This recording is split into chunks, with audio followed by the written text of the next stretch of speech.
ဘသူကထင်ထားမှလဲကျေကျိုးတလုံးစာအရွယ်စားရှိပြီးရှေးဟောင်းနှစ်ဖျားတစ်ပါးရဲ့တသက်တာပေါ်ပြလာတဲ့နတ်သားရဲကြီးဟာဝမ်လင်ရဲ့လက်ထဲမှာကြောရိုးပါအထုတ်ခံလိုက်ရလိမ့်မယ်ဆိုတာကိုပေါ့ပိုပြီးစိတ်မကောင်းစရာကောင်းတာကတော့ဝမ်လင်ဟာဒီသားရဲကြီးကိုတုံးပြီးကြင်ကြံသူတန်းတဲ့ချီကိုကြောက်ကွင်းစင်တက်ဖြတ်ခဲ့ရုံတင်မကပဲနောက်ဆုံးမှာတော့ဒီကြီးမဝန်တာကျဲဆူတန်းရဲ့အရှင်သခင်ကြီးကိုသူ့ရဲ့တီးတန့်စီတော်ရင်ဖြစ်ပါပြောင်းလဲပစ်ခဲ့တာပါဝမ်ရွဲကိုဘာကြောင့်ကျင့်စဉ်လောကရဲ့အတနာစရာအကောင်းဆုံးနတ်သားရဲလို့ခေါ်ကြတာလဲသူ့ရဲ့အစွမ်းကရောဘလောက်တောင်ကြောက်ဖို့ကောင်းပြီးဘလို့နည်းနဲ့ဝမ်လင်ရဲ့နောက်လိုက်လေးဖြစ်သွားရတာလဲဆိုတာကြည့်လိုက်ရအောင်ကျင့်စဉ်လောကမှာနှစ်ပေါင်းများစွာကတည်းကစကားပုံတစ်ခုရှိခဲ့ပါတယ်ကောင်းကင်ဘုံမှာနာမည်ရှိရင်ရှေးဟောင်းနတ်ဖျားမှာဝမ်ရွဲရှိတယ်တဲ့ဝမ်ရွဲဆိုတာရှေးဟောင်းနတ်ဖျားတွေရဲ့ခန္ဓာကိုယ်ထဲမှာကပားနေထိုင်ပြီးနတ်ဖျားရဲ့အသားနဲ့သွေးကိုစားသုံးကကြီးထွားလာရတဲ့သားရဲ့မျိုးပါနတ်ဖျားအစွမ်းထက်လေးဝမ်ရွဲကပိုတန်မာလေးဖြစ်ပြီးနောက်ဆုံးမှာတော့အင်ရှင်ကိုပါပြန်လဲဝါမျိုးပြီးသူ့ရဲ့ရုပ်သေးရုပ်အဖြစ်ပြောင်းလဲပြစ်နိုင်စွမ်းရှိပါတယ်ရွှေရှာကျေကျိုးကဒီသားရဲကြီးဟာမူလကကျဲရှိပွင့်ရှေးဟောင်းနတ်ဖျားလော်ချန်စီမှာကပားနေခဲ့တာဖြစ်ပြီးနှစ်ပေါင်းများစွာစားတောက်လာခဲ့ရကနေနောက်ဆုံးမှာလော်ချန်ရဲ့ခန္ဓာကိုယ်ကိုပါထိန်းချုပ်နိုင်ခဲ့တာပါ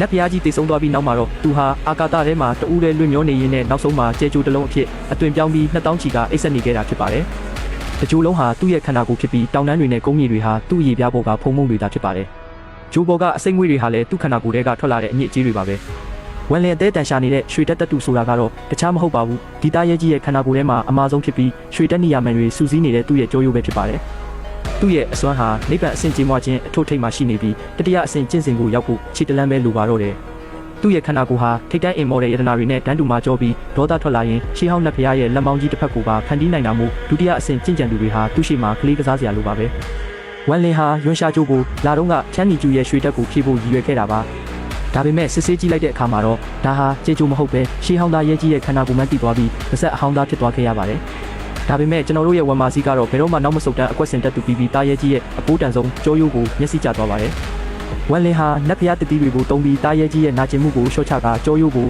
အတင်းအဓမ္မဆွဲထုတ်လိုက်ပါတော့တယ်။အဲ့ဒီချိန်မှာတင်နှစ်ပေါင်းတောင်းချီအိပ်ပျော်နေတဲ့ဝမ်ရွဲနိုးလာပြီးတကြိုလုံးအစိတ်စိတ်အမွှာပေါက်ကွဲသွားကသူ့ရဲ့တကယ်ကိုယ်တည်းကြီးထွက်ပေါ်လာပါတယ်။ဝမ်လင်တယောက်အသက်လူပြီးထွက်ပြေးခဲ့ရပေမဲ့ကြောရိုးကိုတော့ရအောင်ယူသွားနိုင်ခဲ့ပါတယ်။ကြောရိုးကိုရလိုက်တဲ့အတွက်ချမ်းနီကျူရဲ့ငါးပါးတက်ပြည့်စုံသွားပြီးဝမ်လင်ရဲ့ကျင့်စဉ်ဟာလည်းဝမ်တိန်အလဲပိုင်းကနေအထွတ်ထိပ်ကိုတဟုန်ထိုးတက်လန်းသွားခဲ့ရုံတင်မကပဲရှေးဟောင်းနတ်ဖျားခန္ဓာကိုယ်ကိုပါပြန်လဲတိဆောက်နိုင်ခဲ့ပါတယ်။နိုးလာတဲ့ဝမ်ရွဲကတော့အရန်ကိုဒေါသထွက်နေပြီးလော့ချန်နယ်မြေမှာတွေ့သမျှလူအကုန်တက်ဖြတ်နေတာကြောင့်ကျင့်ကြံသူတွေအတွက်တော့အိမ်မက်ဆိုးကြီးဖြစ်လာပါတော့တယ်။ဒါဟာလည်းဝမ်လင်ရဲ့အကွက်ထဲမှာရှိနေပြီးသားပါ။တားရဲကြီးရန်ကားနေတာကြောင့်ဝမ်လင်အတွက်ရန်သူတွေကိုရှင်းထုတ်ဖို့နဲ့လမ်းကြောင်းရှင်းဖို့ခွင့်ရေးကောင်းတွေရရှိခဲ့ပါတယ်။နောက်ဆုံးမှာတော့လော့ချန်ရဲ့အစွမ်းထက်ပုံကိုကြီးလူဘူးချစ်ကရမေကြီးတို့နဲ့ပူးပေါင်းပြီးဝမ်ရွဲကိုအင်အားသုံးကဖမ်းချုပ်လိုက်ပါတော့တယ်။ဖမ်းဆီးခံလိုက်ရတဲ့ဝမ်ရွဲဟာလွတ်လပ်မှုဆုံးရှုံးသွားပြီးစစ်ပွဲတွေမှာတုံးချခံရတဲ့စစ်လက်နက်တစ်ခုအဖြစ်နှိမ့်ကျသွားခဲ့ရပါတယ်။ဒါပေမဲ့ဇလန်းကဒီမှာတင်မပြီးသေးပါဘူး။နောက်ပိုင်းမှာဝမ်လင်ကရှေးဟောင်းတင်ချိုင်းမှာဝမ်ရွဲနဲ့ပြန်တွေ့တဲ့အခါသူ့ရဲ့အစွမ်းထက်ရှေးဟောင်းနတ်ဖျားဆွမ်းအားတွေနဲ့ဒီသားရဲကြီးကိုလုံးဝလက်ညှိုးညွတ်ရပါစေဖို့တင်သွင်းနိုင်ခဲ့ပါတယ်။အပြင်ဘက်မှာကြောက်စရာကောင်းပေမဲ့စိတ်ထဲမှာတော့ရိုးပြီးချစ်စရာကောင်းတဲ့ဝမ်ရွဲဟာဝမ်လင်ရဲ့ကျင့်စဉ်တွေမြန်မြန်တိုးတက်လာတာနဲ့မျှတိုက်ခိုက်ရေးထက်